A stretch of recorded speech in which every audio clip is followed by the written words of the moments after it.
ચાલો આપણે ક્યાં રાસાયણિક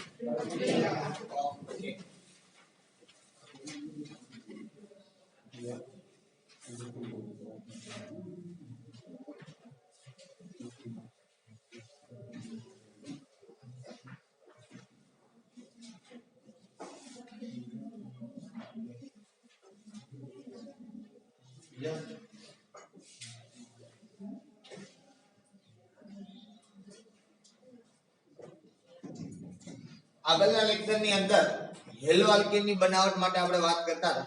અત્યારે આપણે શેની ચર્ચા કરી છે? હવે હેલો આલ્કેન ની રાસાયણિક પ્રક્રિયાઓ માટે ચર્ચા કરવી છે. ત્રણ પ્રકારની હેલો આલ્કેન છે એની રાસાયણિક પ્રક્રિયાઓ આવે. એમાંથી પ્રથમ તમને કઈ આપી છે? કેન્દ્ર અનુરાગી વિસ્થાપન પ્રક્રિયા. બરાબર. બીજી આપી છે તમને વિલોપન પ્રક્રિયા અને ત્રીજી આપી છે તમને ધાતુ સાધન. બરાબર. પહેલા આપણે શબ્દ જેની પર કોઈ સીધી એની વાત કરીએ. કેન્દ્ર અનુરાગી વિસ્થાપન પ્રક્રિયા. હવે કદાચ કેન્દ્ર અનુરાગી શબ્દ તમે પરિચિત છો. કેન્દ્ર અનુરાગી એટલે કેવો? કેન્દ્ર અનુરાગી એટલે કેવો? ઇલેક્ટ્રોન યુગ્મનું અથવા તો શબ્દ તમે પકડી શકો. કેન્દ્ર અનુરાગી એટલે કેન્દ્રને અનુસરે. કોને અનુસરે? કેન્દ્રમાં કયો વીજભાર હોય? ધન. તો કેન્દ્રમાં કેમ અનુસરે? ઋણ હોય તો ને. કેન્દ્રમાં ધન વીજભાર છે તો ઈ કોને અનુસરે? ઋણ હોય ઈ અનુસરે ને. બરોબર. અને ઋણ હોય તેને જનરલી શું કહેવાય? ઇલેક્ટ્રોન દાતા. એની પાસે ઋણ વીજભાર છે એનો મતલબ શું થઈ ગયો? ઇલેક્ટ્રોન દાતા છે. બરોબર. તો કેન્દ્ર અનુરાગી છે એ જનરલી આપણે એને કહીએ ઇલેક્ટ્રોન દાતા અથવા તો કહીએ લુઈસ બેઝ. બરોબર. અમુક તટસ્થ અણુ પણ હોય કે જે ઇલેક્ટ્રોન દાતા હોય. દાખલા તરીકે એમોનિયા છે. બરોબર. તેની પાસે ઇલેક્ટ્રોન યુગ્મ હોય ને H2O CO. આ બધા શું છે? ઇલેક્ટ્રોન દાતા છે. એની પાસે ઇલેક્ટ્રોન બરોબર છે તો એને શું કરે? દાન. એની પાસે ઋણ વીજભાર હોય એવું કમ્પલસરી નથી. આપણે લુઈસ બંધારણની અંદર બધા બંધારણો છે એની ચર્ચા કરેલી આપણે. બરાબર. તો ટૂંકમાં ઇલેક્ટ્રોન અનુરાગી એટલે સોરી બધાય કેન્દ્ર અનુરાગી એટલે બીજું કાઈ નહીં. શું? ઇલેક્ટ્રોન યુગ્મનું અથવા તો ઇલેક્ટ્રોન યુગ્મનું ખાસ કરીને ખાલી ઇલેક્ટ્રોનનું નહીં પણ શેનું? ઇલેક્ટ્રોન યુગ્મનું દાન કરે. એટલા માટે મેં લખ્યું છે લુઈસ બેઝ. અને લુઈસ બેઝની વ્યાખ્યા શું છે?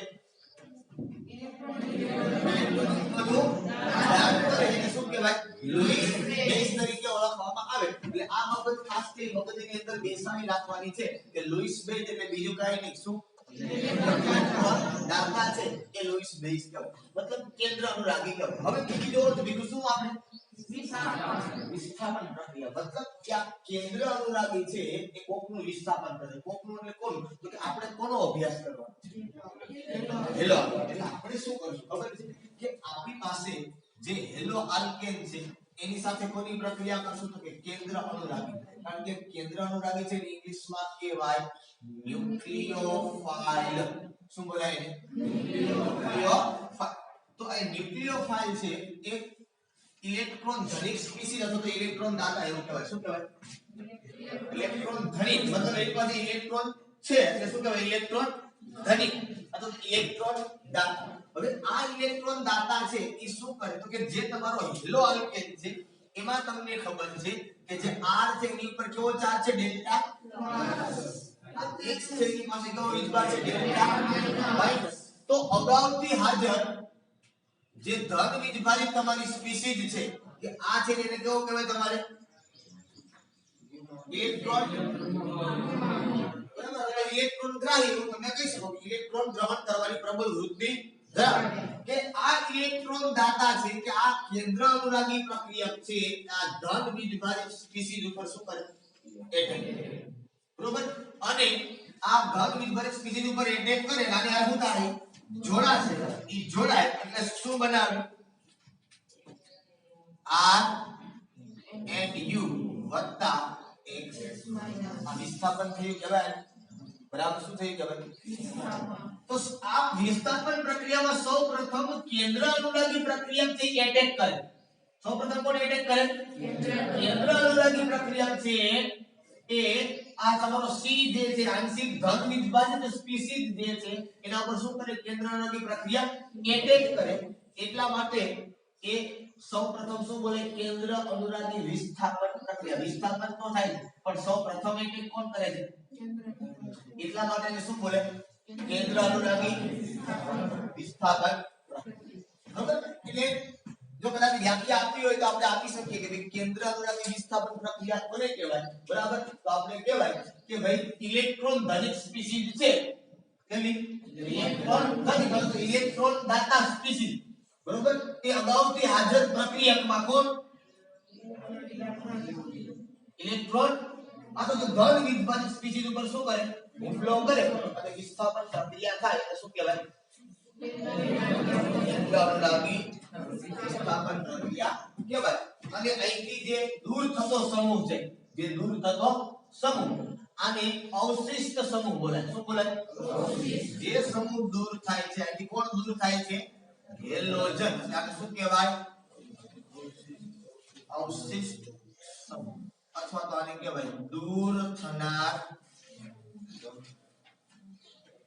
શું કહેવાય દૂર થનાર સમૂહ અથવા તો એ બોલાય અવશિષ્ટ સમૂહ તરીકે ઓળખવામાં આવે છે એટલે બીજું કઈ પ્રક્રિયામાં છે નહીં સેમ ટુ સિમ્પલ એકદમ પ્રક્રિયા છે પણ આ પ્રક્રિયા છે થોડી ક્રિયાવિધિ સાથે આપણે આપેલી છે એટલે થોડી એવી આપણે સમજવામાં મુશ્કેલી પડે બરાબર પણ શક્ય હોય તો આપણે ખાસ ધ્યાન રાખવાનું છે એટલે તમને ખ્યાલ પડે કે કઈ રીતે આ પ્રક્રિયા છે થવાની છે ખ્યાલ પડે છે બરોબર કેન્દ્ર અનુરાગી પ્રક્રિયા છે કોના ઉપર એટેક કરશે બરોબર આલ્કાઇલ સમૂહ ઉપર એટેક કરશે અને જે હેલોજન સમૂહ છે એ શું થશે દૂર થશે એટલે તમને કેન્દ્ર અનુરાગી પ્રક્રિયા સાથેની નિબંધ છે મળશે અને અહીંયા તમને અવશિષ્ટ સમૂહ કહેવાય તો સમૂહ કહેવાય દૂર થતો સમૂહ છે અવશિષ્ટ સમૂહ બરાબર હવે આજે પ્રક્રિયાની અંદર ઘણા બધા તમને આયનો છે બુકની અંદર તમે ટેક્સ્ટ બુક અંદર ઘણા બધા ઇલેક્ટ્રોન દાતા સ્પીસીઝ જે છે ધન આયન ને ઋણ આયનનું લિસ્ટ તમને આપ્યું છે અને એની આરે પ્રક્રિયા તમને સામે શું નિપજ મળે નિપજ એકદમ ક્લિયર છે ભાઈ જે તમારો ન્યુક્લિયોફાઇલ હશે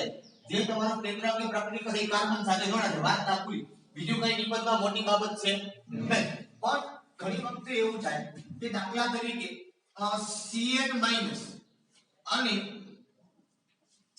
NO2 માઈનસ Cn માઈનસ અને NO2 માઈનસ બે કેન્દ્ર અનુરાગી કેન્દ્રો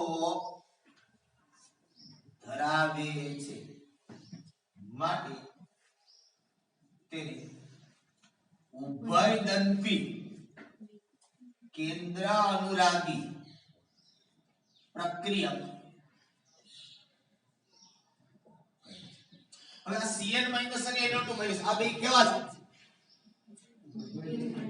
ઉભયદંતી કેન્દ્રવાળી પ્રક્રિયા શું કામ શા માટે કીધા સર ઉભયદંતી કેન્દ્રવાળી પ્રક્રિયા તો કે ઈ કાર્બન દ્વારા પણ ઇલેક્ટ્રોન યુગ્મનું દાન કરી શકે અને કોના દ્વારા કરી શકે દાખલા તરીકે Cn છે હું C=N તરીકે લખો જનરલી C ટ્રિપલ બંધ રહેલો હોય પણ તમે જો આ કાર્બન પાસે ઇલેક્ટ્રોન હોય અહીંયા કોની પાસે ઇલેક્ટ્રોન હોય જો આ બંધ તૂટી જાય બરોબર છે તો આની પાસે ઇલેક્ટ્રોન બચે આમ ઇલેક્ટ્રોન એમનો પોતપોતાનો બંધ છૂટો પડી જાય એટલે આથી કાર્બન પણ શું કરી શકે દાન કરે આથી બીજું કોણ દાન કરી શકે સેમ માનો કે NO2 છે તો તમને ખબર છે એક ડબલ બંધ હોય ને એક બાજુ શું હોય સિંગલ બંધ હોય અહીંયા માઈનસ વીજભાર આવી જાય બરાબર છે અને આમે કદાચ ન આવે આની પાસે ઇલેક્ટ્રોન યુગ્મ હોય નાઇટ્રોજન પાસે ઓલરેડી હોય તો કાં તો ઓક્સિજન થી કરે કાં તો જનરલી ઓક્સિજન થી જ થાય કારણ કે આ માઈનસ તો આ નાઇટ્રોજન થી પણ કરે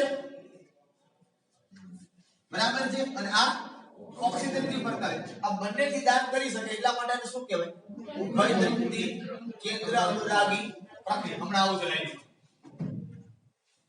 સમજમાં આવે આખી વસ્તુ બરોબર તમે લુઈસ બંધારણની અંદર ભણી ગયા કે કાર્બન અને નાઇટ્રોજન વચ્ચે તમે લુઈસ બંધારણ બનાવો તો ત્યાં જમીન કેટલા બંધ બનાવો 3 બંધ બને કે ના બને બરોબર 3 બંધ બને ખબર છે કે જ્યાં આપણે ખબર લખતા હતા બંધ ઘટે કે માઈનસ ને વધે ને પ્લસ માઈનસ આવે સીધી વાત છે માઈનસ નો મતલબ શું છે અને આમે Cl નો મતલબ શું થાય ભાઈ એક ઇલેક્ટ્રોન મેળવે છે ને ત્યાંથી આની પાસે એક ઇલેક્ટ્રોન આવે છે તો કાર્બન પણ દાન કરી શકે as well as nitrogen same વાત થાય કે માનો કે હું આની સાથે પ્રક્રિયા કરાવું કોની આપણે RH ની તો બે પ્રકારની શક્યતા છે પહેલી જોઈ કાર્બન થી દાન કરે તો શું બને RC≡N X- અને શું કહેવાય આલ્કાઇલ સાયનાઇડ શું બોલાય આને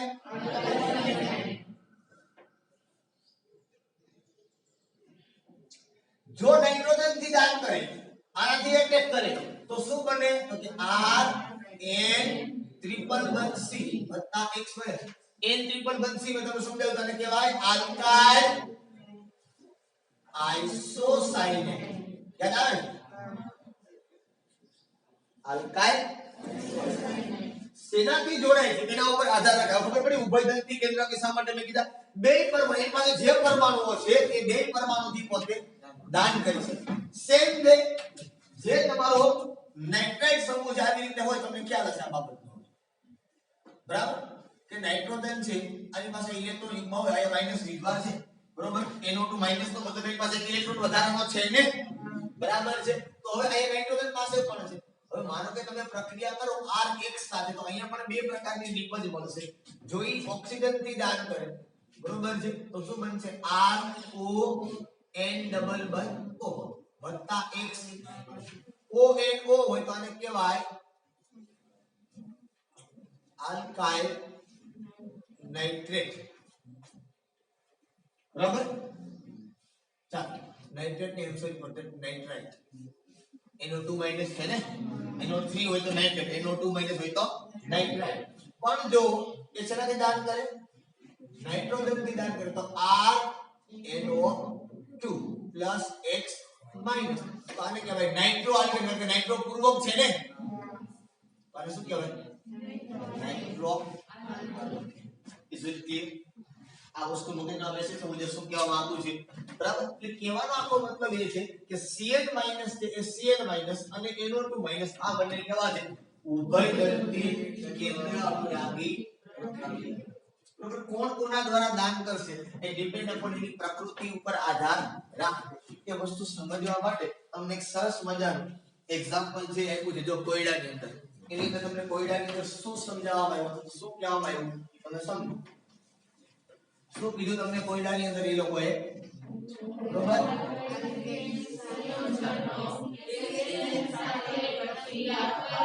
મુખ્ય નિપજ તરીકે આલ્કાઇલ સાયનાઇડ સંયોજનો બનાવે છે જ્યારે AgCN સાથે પ્રક્રિયા કરી મુખ્ય નિપજ તરીકે આઇસોસાયનાઇડ સંયોજનો બનાવે છે સમજાવો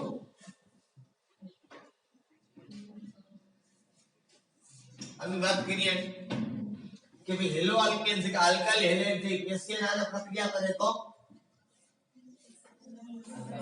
अल्काइल साइनाइड निपज बनावे एजीसीएन સાથે પ્રક્રિયા કરે તો આઇસોસાયનેટ નિપજ મળે છે સમજાવો શા માટે આવું થાય જેને સિમ્પલ વાત છે કે અહીંયા કેસીએન છે એ આયનીય પ્રકૃતિ ધરાવે છે સિમ્પલ વાત છે સમૂહ નંબર 1 છે 2 પ્લસ ની અંદર तो आइडिया प्रकृति धरावे એટલે Cl- છૂટો પડે એટલે બીજી વાત કે અહીંયા જે જોડાશે બરોબર આની અંદર જે બંધ હતો એ કયો બંધ હતો કે C અને N હવે જે જોડાવાનો છે એ કયો બંધ થાય છે આની અંદર બરોબર C અને C અહીં આવે છે ને કયો બંધ આવે છે C અને C આ AgCN છે એ સહસંયોજક બંધ છે આઇડીય પ્રકૃતિ ધરાવતો નથી હવે આની વચ્ચે વિદ્યુત ઊર્જાનો તફાવત છે કેવો હોય વધુ હોય એટલે આ ઇલેક્ટ્રોન જે ખરેખર કોના તરફ આકર્ષાયેલું હોય આખું નાઇટ્રોજન તરફ આકર્ષાયેલું હોય એટલે કાર્બન થી જનરલી શું પડી શકે છૂટો ઝડપથી પડી શકે. એટલે આ જે કાર્બન છે મને સીધો કોની ઉપર એટેક કરે? આ કાર્બન છે. સમજમાં સીસી બંધ આ કાર્બન ચાર્જ છે ને, એટલા માટે ઝડપથી શું બંધ બનાવી શકે? સીસી બંધ બનાવે. ઝડપથી સીસી બંધ બનાવો એટલે નિપજ તમારી કઈ પડે? Alkyl side. ખ્યાલ પડ્યો આ બાબતનો? જ્યારે AgCN છે એ કેવો ગુણધર્મ ધરાવે છે? સહસંયોજક બંધ. આયનીય બંધ બનાવી શકે નહીં. મેં તમને કીધું સહસંયોજક ઇલેક્ટ્રોનની ભાગીદારી નથી બને. આયનીય બંધ ક્યારે બને? તો કે જે તમારો ધન આયન છે એની આયનીકરણ એન્થાલ્પીનું મૂલ્ય નીચું હોય અને ઋણ આયન છે એની ઇલેક્ટ્રોન પ્રાપ્તિ એન્થાલ્પીનું મૂલ્ય વધુ ઋણ હોય. બરાબર છે? તો એની વચ્ચે અથવા તો વિદ્યુત ઋણતા વધુ હોય એની વચ્ચે જે બંધ બને એને શું કહેવાય? બીજી વાત સિમ્પલ ને શું બંધ? કે જો બે પરમાણુ વચ્ચે વિદ્યુત ઋણતાનો વધારે તફાવત હોય તેને કયો કહેવાય? આયનીય. ઓછો તફાવત હોય તેને કયો કહેવાય? તમારે તો સાપેક્ષતા કોઈ પણ ની કરવાની છે તો આ વસ્તુ મગજમાં રાખવાની. સહસંયોજક બંધ અને આયનીય બંધ માટે જો એ કોઈ પણ બંધ છે બે વચ્ચે એની અંદર જોવાનું કે તમે શેની વાત કરવામાં આવે છે. જો વધારે તફાવત હોય વિદ્યુત ઋણતાનો તો એ કયો બંધ થાય? આયનીય. જો વિદ્યુત ઋણતાનો ઓછો તફાવત હોય તો એ બંધ કયો થાય? આ સીધી વાત છે કે K અને Ag આ બેની ખાલી સરખામણી કરવાની છે. કોણ ઝડપથી ઇલેક્ટ્રોનનું દાન કરે? કે તો Ag ઝડપથી ઇલેક્ટ્રોનનું દાન કરશે નહીં. K દાન કરશે એનો મતલબ ખરેખર એવો હોય કે K અને Cn વચ્ચે જે ઇલેક્ટ્રોન યુગ્મની ભાગીદારી હોય ને તે ઇલેક્ટ્રોન કઈ તરફ હોય? સાયનાઇડ તરફ હોય. જ્યારે Ag અને Cn ની અંદર ઇલેક્ટ્રોન છે એ બે ક્યાં હોય? વચ્ચે હોય. કારણ કે બે વચ્ચે આયનીય પ્રકૃતિ જેવું કઈ જોવા મળતું નથી. બરોબર? જે નવો બંધ બનવાનો હતો આની સાથે કોને? Rx માર્કે પેલા હતો એ કયો હતો? તો કે Cn. હવે જે બનવાનો હતો એ કયો હતો? એટલે આ બંધ ઝડપથી તૂટે. બરોબર? આમાં આ બંધ તો ઝડપથી તૂટે પણ જે R વાળો જે ભાગ છે કારણ કે આયા ઇલેક્ટ્રોન છે એ આની સાપેક્ષે થોડું આયા નજીક છે. આયા થોડું કેવું છે? દૂર છે. એટલે નાઇટ્રોજન છે પછી આને દાન એટલા માટે કઈ નિપજ મળે તમને? કારણ કે ત્યાં કાર્બન છૂટો એટલી ઝડપથી પડી શકતો નથી કારણ કે Ag સાથે જોડાયેલો છે. અને કોની સાથે જોડાયેલો છે? K સાથે. K છે ફટાફટ Cn ને શું કરી દેશે? છૂટો. એટલી ઝડપથી Ag છે Cn ને છૂટો કરી શકશે નહીં. Is it clear? બરાબર? તો ખાલી બંધના સ્વભાવ પર ખાલી આપણે વાત કરવાની હતી અને એ કારણોસર એની પ્રકૃતિ છે એ આપણે ખબર પડે કે એ આલ્કાઇલ સાયનાઇડ નિપજ આપશે કે આઇસોસાયનાઇડ નિપજ આપશે. ઓકે ચાલો હવે આની અંદર બે પ્રકારની ક્રિયાવિધિ છે. એ બે પ્રકારની પ્રક્રિયાઓ છે. આપણે કેન્દ્ર અનુરાગી વિસ્થાપન પ્રક્રિયામાં જોવાના. કેટલા પ્રકારની પ્રક્રિયા આવે? બે પ્રકારની પ્રક્રિયા. પહેલી પ્રક્રિયા જે તમને આપી છે એના ઉપર હું વાત કરું છું. કઈ આપી છે તમને?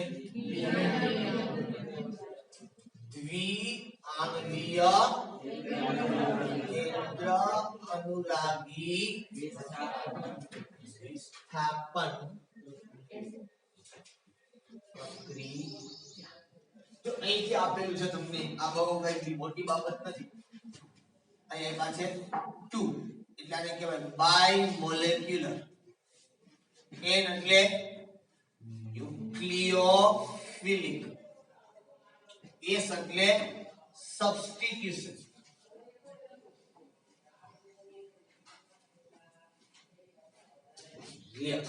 એટલા માટે ઇન શોર્ટ માં પૂછે SN2. S આપવાનું કારણ એનું A છે. સરસ છે એટલે S આપ્યો. બરાબર?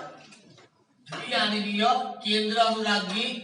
S એટલે સબસ્ટિટ્યુશન છે વિસ્થાપન પ્રક્રિયા. બરાબર?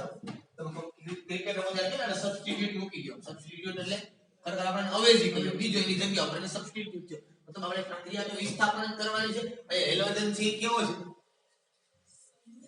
કેન્દ્ર અનુરાગી છે ને ભાઈ. એના બદલે તમે નવો કેન્દ્ર અનુરાગી લાવો છો ને તો તમે ખરેખર વિસ્થાપન જ કરો છો. સમજમાં હવે મારી બાબત આ કહેવાય કે હેલોજન ઓલરેડી જન્મજાત પહેલેથી કેવો છે? બધા કરતા આટલા જેવો છે. આનાથી તો ઇલેક્ટ્રોન દાન કોઈ કરી શકે એટલે બાહ્ય તત્વમાં 7 ઇલેક્ટ્રોન છે તો બંધમાં કેટલું વપરાય? એક જ. હજી કેટલા પડ્યા છે એની બહાર? 6 પડ્યા છે. બરોબર? આટલા ઇલેક્ટ્રોન યુગ્મ વધારે કોઈ પાસે હોય એવો બીજો કોઈ હેલોજન સિવાય બીજો કોઈ પરમાણુ છે નહીં. બરોબર? એટલા માટે કે તમે એક ન્યુક્લિયોફાઇલને કાઢો છો અને ત્યાં બીજા ન્યુક્લિયોફાઇલને જોડો છો. એટલા માટે એને શું બોલ્યા છે લોકો? વિસ્થાપન પ્રક્રિયા છે. એ દ્વિઆણ્વીય છે મતલબ અહીંયા બે અણુ પછી કામ કરે, દરેકમાં બે અણુ જ કામ કરે, પણ દ્વિઆણુવીય એટલા માટે કીધું છે કે આ રાસાયણિક પ્રક્રિયા છે એનો પ્રક્રિયાનો ક્રમ રાસાયણિક ગતિકી પ્રમાણે બીજો છે. કદાચ જો એવું લખ્યું દેખાય છે બોલી દ્વિતીય ક્રમની પ્રક્રિયાને કીધું છે. સમજ નહી વાત દ્વિઆણુવીય એટલા માટે કીધું, બાકી તો બે અણુ પોતાની આણવિકતા બે થઈ. હવે ખ્યાલ પડે આ વસ્તુ રાખો બરોબર. એટલે માનો કે આની અંદર તમને સ્પષ્ટપણે એક્ઝામ્પલ તરીકે આપણે કામ કરવાનું છે બરોબર. કે માનો કે તમારી પાસે અહીં ન્યુક્લિયોફાઇલ છે અને તમે પ્રક્રિયા કરો કોની સાથે હેલો આલ્કેન સાથે, તો શું બનવાનું છે? આ બનશે RNU + X માઈનસ. તો જનરલી તમે લખો તો અહીંયા લખી શકાય શું? તો કે વેગ બરાબર k એ શું લખાય? Nu into બે ઉપર આધાર રાખે છે બંને પ્રક્રિયા ઉપર આધાર રાખે છે. એટલા માટે એક રાસાયણિક ગતિકીના નિયમ અનુસાર દ્વિતીય ક્રમની પ્રક્રિયા છે. એટલા માટે લોકો એવું બોલે છે દ્વિઆણવીય કેન્દ્ર અનુરાગી વિસ્થાપન પ્રક્રિયા. અહીંયા જે આણવીયની વાત કરી છે એ આણવિકતાના સંદર્ભની અંદર છે. કોના સંદર્ભની અંદર છે? આણવિકતા બે છે. આણવિકતા બે છે કારણ કે આ ક્રિયાવિધિ સાથે થશે. કોની સાથે થશે? ક્રિયાવિધિ સાથે થશે. અને ક્રિયાવિધિ જો આવે તો એ પ્રક્રિયા કેવી કહેવાય? જટિલ પ્રક્રિયા આવે. અને જટિલ પ્રક્રિયા હોય તો આણવિકતાનો પ્રક્રિયાક્રમ જનરલી સમાન થાય નહીં. એની અંદર કેમ થાય? તો કે ધીમો તબક્કો છે અને ધીમા તબક્કાની જે આણવિકતા હોય એ શું નક્કી કરે? પ્રક્રિયાનો ક્રમ નક્કી કરે. મતલબ કે ધીમા તબક્કાની આણવિકતા એ પ્રક્રિયાનો અહીંયા એવું કંઈક બનશે ઘણી વાર પછી. એટલા માટે આ લોકો શું કીધું છે? દ્વિઆણવીય કેન્દ્ર અનુરાગી વિસ્થાપન પ્રક્રિયા. ઓકે, આવી આપણે એના ઉપર શું કીધું છે તમને? તો કે એને કીધું છે એટેક કરવાનો આપણે કોને છે? તો કે આલ્કોહોલ OH- કોની સાથે એટેક કરવાનો છે? કે મિથાઇલ ક્લોરાઇડ કોણ આપ્યું છે? Cl બરોબર. એક આપ્યો છે તમને અહીંયા H, આ હાઇડ્રોજન અને એક હાઇડ્રોજન અહીંયા દેખાય છે બધા બોલા નો દેખાય. આ બધી વિયર બીજો મને અત્યારે કઈ વિકલ્પ બીજો નથી મારી. આ બધી બે વાતા સોય આ બધી વિયર નો દેખાતું હોય. કઈ બે ત્રીસે વિયર નો દેખાતું હોય. દેખાય છે ભાઈ તમને? તમે બેન જો આમ લઈ ગયું નો દેખાતું હોય. ચાલો હવે એ જો ખાસ આજે તમારો મિથાઇલ હેલાઇડ છે CH3Cl છે ને, અને ત્રિપરમાણીય દિશામાં દર્શાવ્યો છે. આને ઘન ફાચર કહેવાય. શું કહેવાય આને? આને ડેશ ફાચર બોલે. શું બોલે? હવે તમને બુકની અંદર સમજાયું છે એને કે ઘન ફાચર છે એ ક્યાં છે? આ હાઇડ્રોજન ક્યાં છે? કાર્બનની પાછળ. આ હાઇડ્રોજન છે ક્યાં છે? કાર્બનની. આ ડેશ ફાચર તો આ હાઇડ્રોજન ક્યાં છે? કાર્બનની. અને આ હાઇડ્રોજન ક્યાં છે? આ ક્લોરીનેશન. સમજમાં આવી આખી વાત? કે માનો કે તમારો આ કાર્બન છે તો આ કાર્બન સાથે આ હાઇડ્રોજન આ સમતલમાં છે. આ એક છે એ ક્યાં છે? આ ઘન ફાચર તમારો પાછળ છે. આ એક છે એ ક્યાં છે? આ પ્રમાણે આખી વાત છે. સમજમાં આવે છે? બે ત્રણ અને આ ચોથું. આ વચ્ચે છે કાર્બન, આ ડેશ ફાચરનો હાઇડ્રોજન, આ ઘન ફાચરનો, અને આ તમારો Cl. અહીંથી તમે જોડી દીધા. આ તમારો ખ્યાલ પડે આખી વસ્તુ. એટલે આ પ્રકારે આની ગોઠવણી છે એ કરેલી છે બરોબર. અહીંથી OH- હવે સમજો આખી વસ્તુ ક્રિયાવિધિ આપણે અનુસરવાની છે. એટલે તમને ખ્યાલ છે કે આ OH- છે હવે કોની ઉપર એટેક કરશે? કાર્બન ઉપર કયો વીજભાર છે? હેલોજન ઉપર ડેલ્ટા. એટલે થશે શું? હવે સમજો હું લખું છું જરી વાર. તમારે કઈ બહુ માથા પર ચડવાની જરૂરિયાત નથી. તમને સ્ટેપ બાય સ્ટેપ સમજાવીશ કે શું થાય.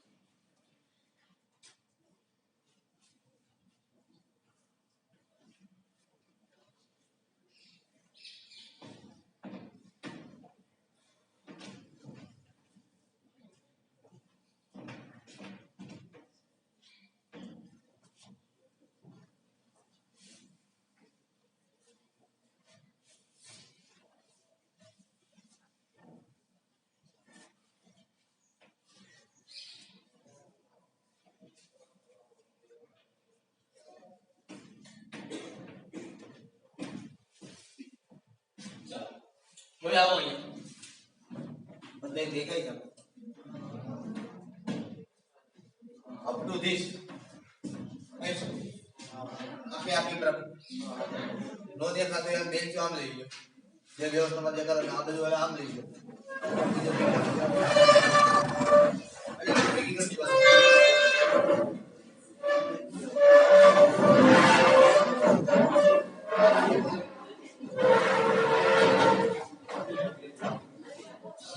રેડી બધી નજર કરી પગે એકબીજાને આવી લેવા જાવ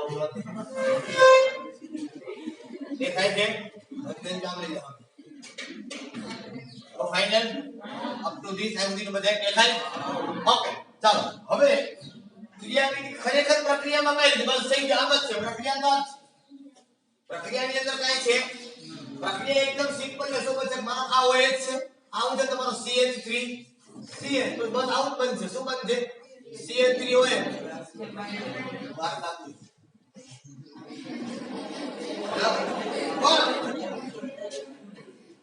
આજે પ્રક્રિયા છે એ ક્રિયાવિધિ સહ આપણે કરવાની છે સ્ટેપ બાય સ્ટેપ આપણે આની અંદર ચાલવાનું છે ધીમે ધીમે હવે તો જાતી વસ્તુ આ ખબર છે આ શું છે તમારું ઘન ખાંચા છે આ ક્યાં છે હાઇડ્રોજન કાર્બનની પાછળ આ હાઇડ્રોજન ક્યાં છે કાર્બનની ઉપર મતલબ અહીંયા જ આવી બરોબર આ સમતલમાં છે આ પણ સમતલની અંદર છે એટલે હવે આ OH માઈનસ છે એ આ કાર્બન ઉપર શું કરશે બરોબર સૌપ્રથમ સિમ્પલ વાત કરો એટલે OH વાળો ભાગ છે એ કાર્બન સાથે જોડાશે અહીંથી Cl જે શું થાય છૂટો પડશે બરાબર છે આ પ્રક્રિયા સીધી થવાની છે પણ કેવી રીતે થશે બસ આ વસ્તુ આપણે સમજવાની છે અને આના ઉપર તમને બોર્ડની એક્ઝામમાં બહુ પૂછાતો નથી આ વસ્તુ બરાબર છે પણ આના ઉપરના જે MCQ છે એ સમજો તો જ JEE ને નીટ ની અંદર આ બધી પ્રક્રિયા ઓકે કરજો હવે પૂરું તો પછી આમાં MCQ તમને આવડે નહીં આ મેઈન વસ્તુ આ તમારે જોવાની છે આની અંદર કે MCQ કઈ રીતે સોલ્વ કરશું કે આ OH માઈનસ છે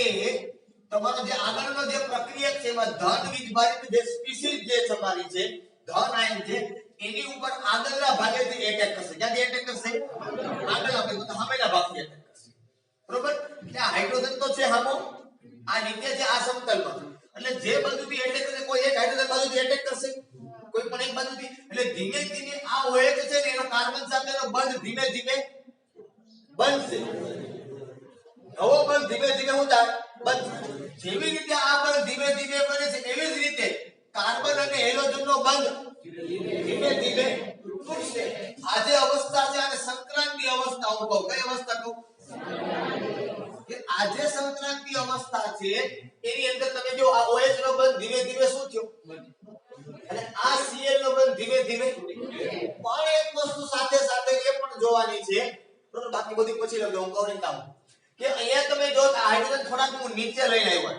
થોડાક એવા નીચે વહી હું કામ તો કે આ OH માઈનસ જે જગ્યાએથી એટેક કરે છે કારણ કે હાઇડ્રોજન છે બરોબર એ OH માઈનસ જે જગ્યાએથી એટેક કરે છે એટલે આ થોડોક કોલગનથી કેવા જાય દૂર જાય જે દિશામાં OH માઈનસ આવે છે એ દિશામાં એના કરતા ઉલટી દિશા ઓલા ઉડાય અહીંના જેવી વાત છે કે આપણે ઉપરથી પુત્ર આવે છે જો પુત્ર હમણાં આપણે ધીમે ધીમે જેટલું આવે એટલું આપણે આગળ વધીએ સમજમાં આવે સમજો તો કે ઈ એટેક કરવા આવે છે આપણી સાથે જે આપણા મિત્રો છે એ હાઇડ્રોજન છે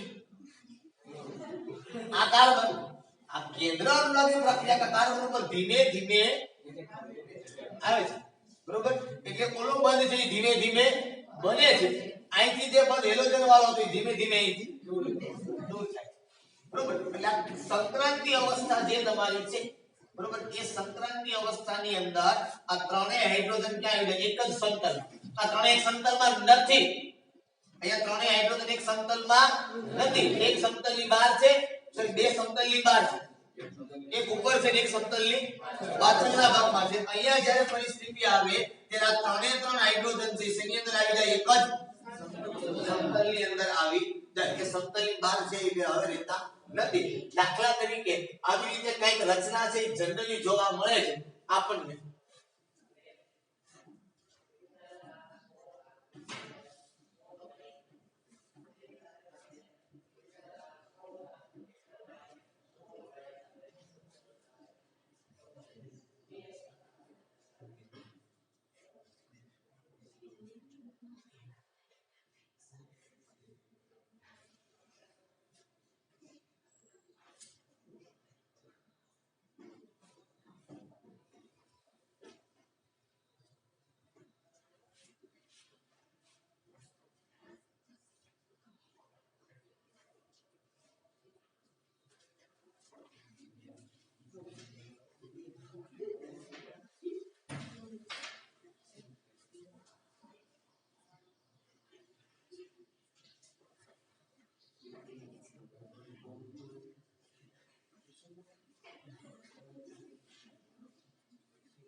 હવે લો અહીં આખી વસ્તુ ને કે આ તમારો કાર્બન છે, આ તમારો કોણ છે?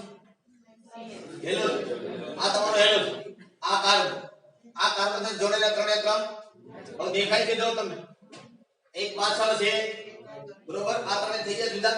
હવે અહીંથી કોણ એટેક કરે છે? આ દેખાય છે. અહીંથી કોણ એટેક કરે છે? આ કોણ છે? તમારો OH. હવે આ અહીંથી આવશે, સમજો.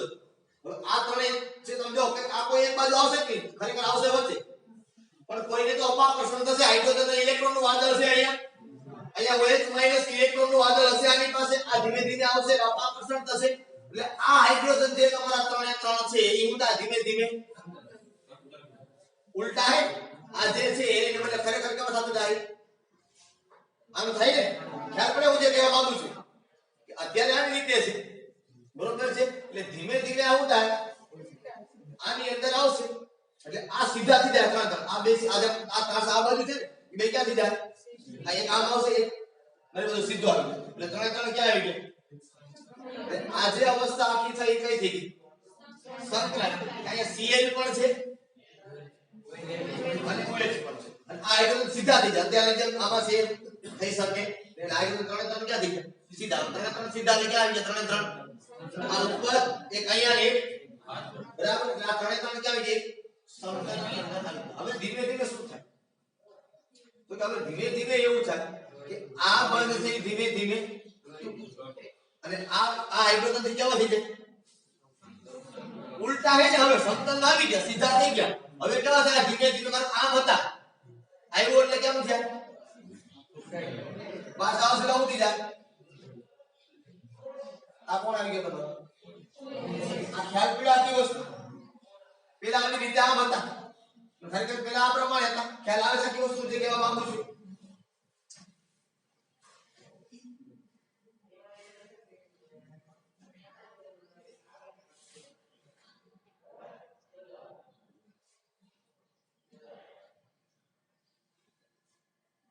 બરાબર? આ પ્રમાણે હતી આખી સ્થિતિ.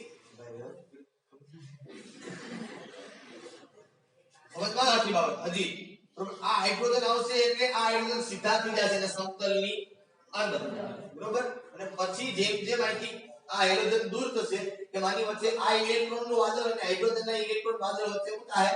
અપાકર્ષણ થશે એટલે આ હાઇડ્રોજન હજી આમ છે એ પાછા કેમ થઈ જાય? આ માનો કે તમે જો સમજો, વિચારો, આ છત્રી છે કે નહીં? છત્રી, બરોબર? હવે જેમ જેમ તમે ખોલો એટલે આવી રીતે ખુલી ગઈ. વધારે જો નીચેથી પવન આવે એટલે છત્રી શું થઈ જાય? આ ઉલટાઈ જાય ને આખા, એ ના જાય. આખા આ ત્રણ આવી રીતે થઈ ઉડી જાય. આમ થઈ જાય કે બસ આપણે આ જ કરશે. અહીંથી આ કાઢી નાખવાનું છે, અહીંથી આપણે કેન્દ્રનું રાખીને જોડવાનું. ખ્યાલ પડે આખી બાબત, બરોબર? આવી રીતે થઈ જાય. એટલે આવી રીતે હતી ત્યારે અહીંયા આ ભાગ જરા તૂટી જાય એટલે આ ભાગ ઉલટાઈ જાય. સમજમાં આખી મારી બાબત, બરાબર? એટલે આ પ્રમાણે કંઈક આ વિધિ થાય. હવે આ વિધિની ખાસ બીજી અગત્યની બાબત એ છે કે જે સંક્રાંતિ અવસ્થા છે ને એ અસ્થાયી છે. કેવી? અને અસ્થાયી હું કામ છે? તો સાહેબ આંધળા હોય એટલે કે કાર્બનના 5 બંધ બને. કેટલા બંધ બન્યા છે? 5 બંધ. અને આ કાર્બન અને હાઇડ્રોજનનો આકાર તમને ખબર પડે કયો છે? સમતલીય ત્રિકોણ. જો કોઈનો આકાર સમતલીય ત્રિકોણ હોય તો એની કાર્બન છે એ પરમાણુ છે એની સંકરણની અવસ્થા કેવી થાય? આ અવસ્થા છે 1 સેકન્ડના 3000માં ભાગ દરમિયાન થાય. કેટલા ભાગ દરમિયાન થાય અવસ્થા? 1 સેકન્ડના 3000માં ભાગ દરમિયાન આ અવસ્થા છે એ તમને જોવા મળે. હવે સમજમાં આવી આખી વસ્તુ કે હવે જેમ જેમ OH- નજીક આવે છે એમ એમ આ હાઇડ્રોજન ઉલટાય છે. જોવા OH દાખલ થઈ ગયો એટલે Cl ઉડી ગયો, નીકળી ગયો, અને આ અવસ્થા જે છે ઉડી જાય, આખું ઉલટાઈ ગયું. આને કહેવાય વિન્યાસનું વ્યુત્ક્રમણ. શું કહેવાય? વિન્યાસનું વ્યુત્ક્રમણ. વિન્યાસ એટલે અવકાશમાં ત્રિપરિમાણીય ગોઠવણી. વિન્યાસ એટલે કોઈ અણુ છે એની ત્રિપરમાણુય ગોઠવણી, અવકાશનો મતલબ ત્રિપરમાણુય ગોઠવણી. વ્યુત્ક્રમણ એટલે ઉલટાઓ. મેં તમને સુક્રોઝમાં ભણાવ્યું. સુક્રોઝનું વ્યુત્ક્રમણ એટલે x ઓછું હતું માઈનસ પ્લસ, બસ સેમ અહીંયા હાઇડ્રોજન છે એવું થઈ જાય છે, ઉલટાઈ જાય. આવી રીતે જેમ છત્રી કાગડો થઈ જાય, બસ આવી જ રીતે કઈ આની અવસ્થાથી તમે જો તમને જોવા મળે છે કે આ કાર્બન સાથે માનો કે તમારા પરમાણુ છે ગોઠવાયેલા હોય. મેં તમને હમણાં કીધું આ તમારો કાર્બન છે, બરોબર, હેલોજન છે એક છે, એ ક્યાં છે તમારું પાછળના ભાગમાં છે, બરાબર છે. આવી રીતે થાય.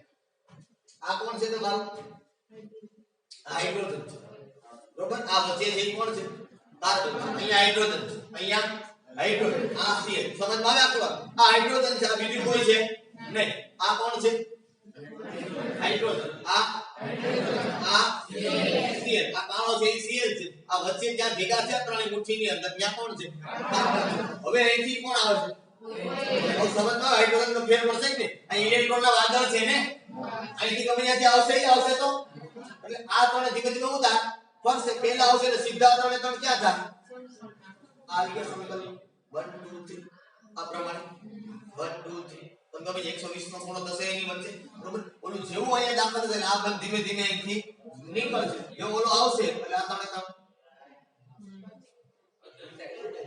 ઉલટાઈ ગયા. પેલા કઈ રીતે હતા એના કરતા કાકા કેવો છે સમજમાં આવે છે કે SN2 ની ક્રિયા આવી છે. હું જે કહેવા માંગુ છું બરાબર.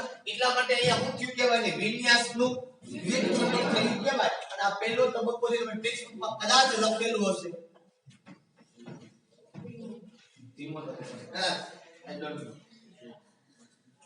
તબક્કો પહેલો તબક્કો છે, બે તબક્કા છે. પહેલો તબક્કો છે એ કેવો છે? ધીમો તબક્કો છે. અને મેં તમને સમજાવેલું છે કે ધીમો તબક્કો હોય સંકીર્ણ પ્રક્રિયામાં એ શું નક્કી કરે? પ્રક્રિયાનો ક્રમ. મતલબ ધીમા તબક્કાની આણ્વિકતા એ જ પ્રક્રિયાનો ક્રમ.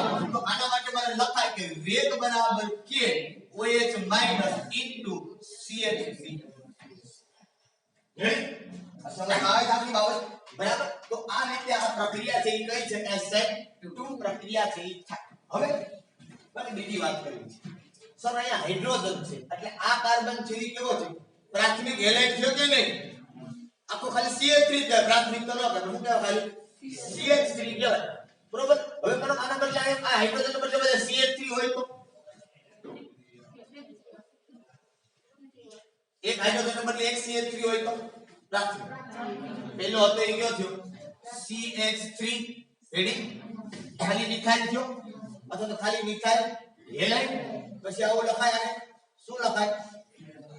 CH3 twice CH, વચ્ચે C તો છે જ. I am sorry for that. CH3 C અને C, બાકીના હાઇડ્રોજન તો છે જ અહીંયા, બરાબર છે. એ પ્રમાણે આપણે ગોઠવતા જઈએ. તમે જો મને ખાલી આપણે સમજવાનું ઈ છે, બરાબર. ત્રણે હાઇડ્રોજન એટલે મારો અહીંયા CH3 હોય તો હવે શું થાય? હવે OH માઈનસ ને આવું હોય તો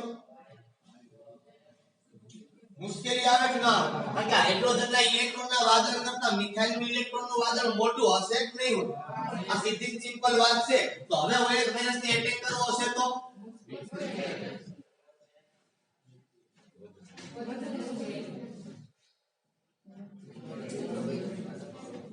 વધુ મુશ્કેલી થશે. સમજમાં આનો મતલબ એમ થયો કે જેમ કાર્બન સાથે નાનો સમૂહ જોડાયેલો હોય એમ SN2 પ્રક્રિયાની સરળતા વધુ. એટલે જો તમને બુકની અંદર ક્રમ આપ્યો દેખાય તો બહુ સરસ રીતે ક્રમ આપ્યો ચોખ્ખાની અંદર દેખાય. પેલું મિથાઇલ હેલાઇડ, ખાલી મિથાઇલ હેલાઇડ, પછી પ્રાથમિક છે ઇથાઇલ હેલાઇડ, પછી દ્વિતીય અને પછી આ ખ્યાલ પડે છે. પહેલા કોણ આવશે તમારો? CH3 CH, આ સૌથી વધુ સરળ.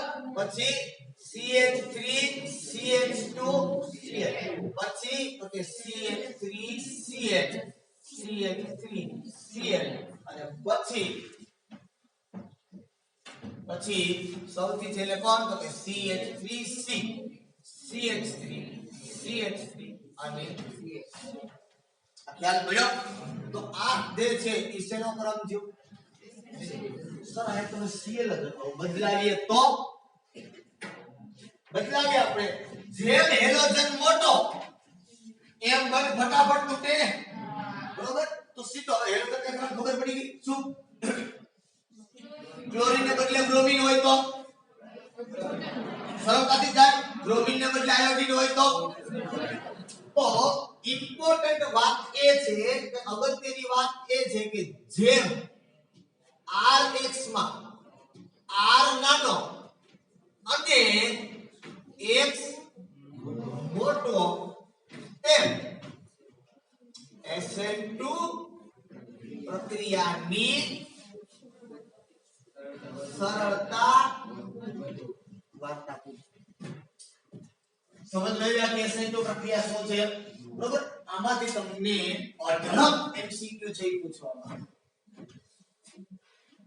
બરાબર છે કે Rx માં R તમને બદલાવે ભેગો ભેગો કોણ બદલાવે X પણ બદલાવે એના આધારે તમને MCQ છે એ સોલ્વ કરતા આવડતા હોવા જોઈએ.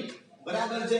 હું તમને અત્યારે લઈ જાઉં છું પેજ ફેરવો એમાં કોયડા નંબર 10.6 બરાબર. નીચે દર્શાવેલી હેલોજન સંયોજનની જોડીઓમાં કયું સંયોજન SN2 પ્રક્રિયા ઝડપથી આપશે. હાલો પહેલું અને બીજું આપ્યું છે ચોકઠા વાળો બેજો બેન્ઝીન વાળો.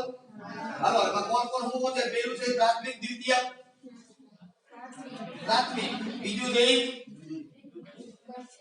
કઈ નથી બીજું કઈ નથી. હેલોજન વાળો કાર્બન બીજા કેટલા કાર્બન જોડાયેલા ના તો કઈ નથી છે ને તો કોણ ઝડપથી આપે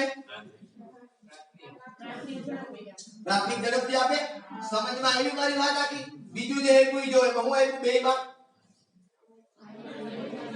આયોડીન અને ક્લોરીન બે શૃંખલા સમાન છે એમાં કોણ ઝડપથી આપે યાદ પડે છે. હાલો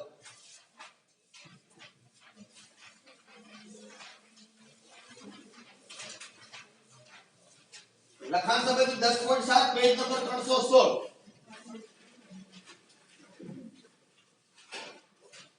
હાલો પહેલી જોડી આપી એમાં તમારે SN2 કોણ ઝડપથી કરે સીટી પ્રશ્નમાં તો જોડી આ ગોતો. પહેલી જોડી એમાં પહેલો છે ઈ કેવો છે પહેલો છે ઈ બીજો છે ઈ તૃતીયક કે દ્વિતીયક હે દ્વિતીયક છે ને તો કોણ ઝડપથી આપે હાલો બીજું છે એમાં પહેલો દ્વિતીયક બીજો કોણ ઝડપથી આપે બીજા વાળો પહેલો આવ્યો. હાલો ત્રીજું જો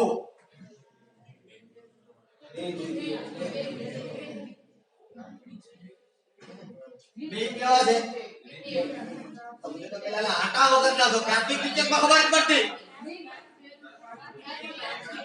બુદ્ધિ સંગ્રહ જાઓ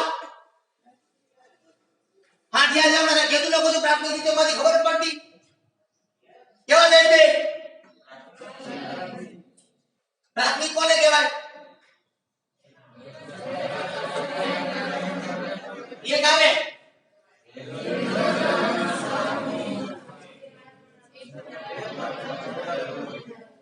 फरी पाछो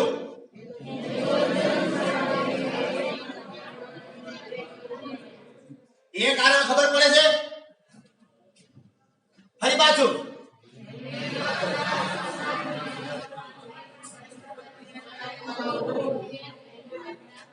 ફરી પાછો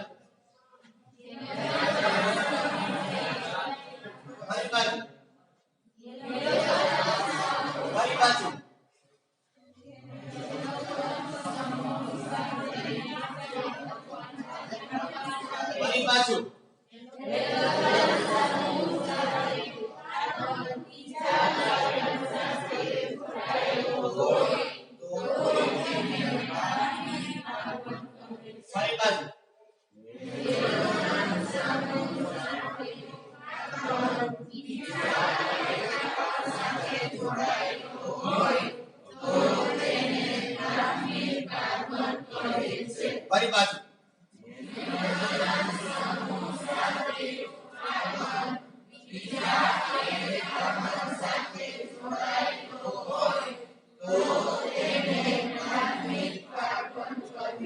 જોજી ત્રીજામાં ક્યાં ક્યાં ડિગ્રી છે બે કેવા છે હવે ગોતો એમાં બેમાં કઈ ચેન્જ લાગે છે મિથાઇલ સમૂહ ક્યાં છે એકમાં જો એક ની અંદર તમને આવો પ્રકારે કઈ આપ્યું છે CH3 અહીં દેખાય છે CH3 અહીંયા CH તો આપી દીધું કે